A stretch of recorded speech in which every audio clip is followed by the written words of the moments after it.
اللہ کے گھر کو گرانے والے ان کے گھروں کو اللہ نے تباہ و برباد کر دیا، اور کسی بڑی طاقت سے نہیں، پرندوں سے اور مسور کے برابر کنکریوں سے اللہ نے ان کو تباہ کر دیا۔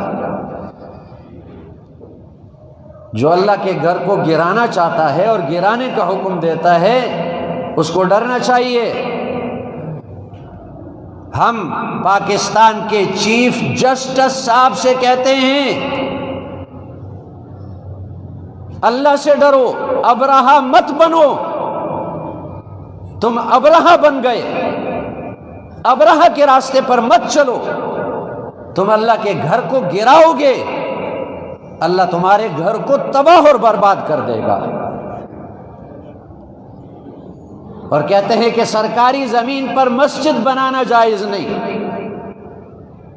اور دعویٰ ہے ریاست مدینہ کا، اسلامی جمہوریہ پاکستان، کیا سرکاری زمین پر کالج بنانا جائز ہے، اسکول بنانا جائز ہے، یونیورسٹی بنانا جائز ہے سرکاری زمین پر؟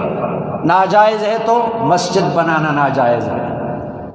اللہ کے دشمنوں، اللہ کے گھر کے دشمنوں، مسجدوں کے دشمنوں، باز آ جاؤ اس دشمنی سے، توبہ کر لو، اللہ سے معافی مانگو اور یہ حکم واپس لے لو، ورنہ تمہارا انجام بھی خطرناک ہو سکتا ہے۔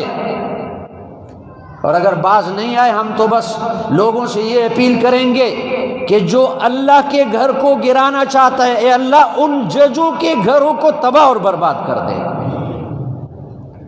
اور ان کو ابرہہ کے لشکر کی طرح ذلیل اور خوار کر دے۔